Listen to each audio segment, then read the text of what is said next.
ಶಿವಮೊಗ್ಗ ಜಿಲ್ಲೆಯಲ್ಲಿ ಮುಂಗಾರು ಮಳೆ ವಿಳಂಬವಾಗಿದೆ. ಹಲವೆಡೆ ಬೇಸಿಗೆ ಬಿಸಿಲು ಮುಂದುವರೆದಿದ್ದು ಬರಗಾಲದ ಕರಿ ಛಾಯೆ ಆವರಿಸಿದೆ.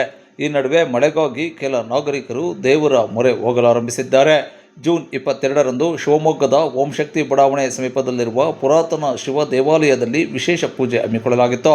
ವೀರಶೈವ ಸಮಾಜದ ಹಿರಿಯ ಮುಖಂಡ ಉಮೇಶ್ ಹಿರೇಮಠ್ ರವರ ನೇತೃತ್ವದಲ್ಲಿ ಸದರಿ ಪೂಜಾ ಕಾರ್ಯಕ್ರಮ ಆಯೋಜಿತವಾಗಿತ್ತು.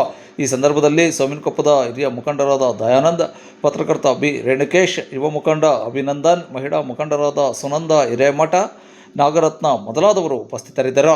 ಪುರಾತನ ಶಿವಾಲಯ ಗುಡಿಯಲ್ಲಿ ಪೂಜೆಯನ್ನು ಸಲ್ಲಿಸಿ ನಾಡಿನ ಮಳೆ ಹೋಗಿದೆ. ಆದ ಕಾರಣ ರೈತರೆಲ್ಲ ಕಂಗೆಡ್ತಾ ಇದ್ದಾರೆ. ಮುಸ್ಕಿನ ಜೋಳ ಬಿತ್ತಿದ್ದಾರೆ, ಅವ್ರಿಗೆ ಮಳೆ ಇಲ್ಲ.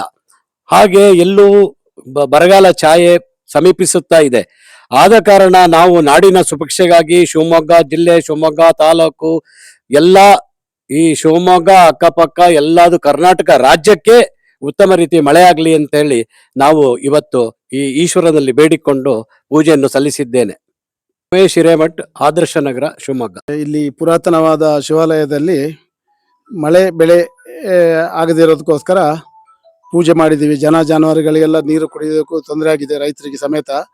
ಅದಕ್ಕೆ ಶಿವಮೊಗ್ಗ ಜಿಲ್ಲೆ, ತಾಲೂಕು ಮತ್ತು ಇಡೀ ರಾಜ್ಯದಲ್ಲಿ ಮಳೆ ಆಗಲಿ ಅಂತೇಳಿ ಶಿವನಲ್ಲಿ ಪ್ರಾರ್ಥನೆ ಮಾಡ್ತೀವಿ. ಸುನಂದ ಉಮೇಶ್ ಹಿರೇಮಠ ಅಂತ. ಇಡೀ ಶಿವಮೊಗ್ಗ ಜಿಲ್ಲೆ ನಗರಗಳಲ್ಲಿ ಎಲ್ಲಿಯೂ ಮಳೆ ಇಲ್ಲ.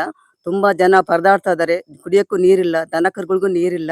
ರೈತರುಗಳೆಲ್ಲ ಬಿತ್ತಿ ಎಲ್ಲ ಮಳೆ ಕಾಯ್ತಾ ಇದ್ದಾರೆ. ಅದಕ್ಕೋಸ್ಕರ ಶಿವನ ದೇವಸ್ಥಾನದಲ್ಲಿ ಒಂದು ಪೂಜೆಯನ್ನು ಇಟ್ಕೊಂಡಿದ್ದೇವೆ, ಪೂಜೆಯನ್ನು ಮಾಡಿದ್ದೇವೆ, ಮಳೆಯನ್ನು ಕಾಯ್ತಾ ಇದ್ದೇವೆ. ಆದಷ್ಟು ದೇವರು ನಮಗೆ ಮಳೆಯನ್ನು ಕೊಡಲಿ ಎಂದು ದೇವರ ಹತ್ರ ಪ್ರಾರ್ಥಿಸುತ್ತೇವೆ. ನಾನು ಸುನಂದ ಉಮೇಶ್ ಹಿರೇಮಠ ಅಂತ, ಜಂಗಮ ಸಮಾಜದಲ್ಲಿ ಡೈರೆಕ್ಟರು, ಬೆಳೆ ಜಂಗಮದಲ್ಲಿ ಉಪಾಧ್ಯಕ್ಷರು.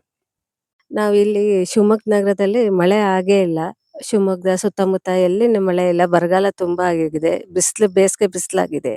ಅದಕ್ಕಾಗಿ ನಾವು ಉಮೇಶ್ ಹಿರೇಮಠ್ ನೇತೃತ್ವದಲ್ಲಿ ಹಳೆ ಶಿವಾಲಯ ದೇವಸ್ಥಾನ ಇದೆ, ಅದಕ್ಕಾಗಿ ಅಲ್ಲಿ ಪೂಜೆ ಸಲ್ಲಿಸ್ತಿದ್ದೇವೆ. ಎಲ್ಲ ಶಿವಮೊಗ್ಗಕ್ಕೆ ಸುತ್ತಮುತ್ತ ಹಳ್ಳಿಗಳಿಗೆ ಎಲ್ಲದಕ್ಕೂ ಒಳ್ಳೇದಾಗ್ಲಿ ಅಂತ ದೇವರಲ್ಲಿ ಬೇಡ್ಕೊಂಡು ಪೂಜೆ ಮಾಡ್ತಾ ಇದ್ದೀವಿ.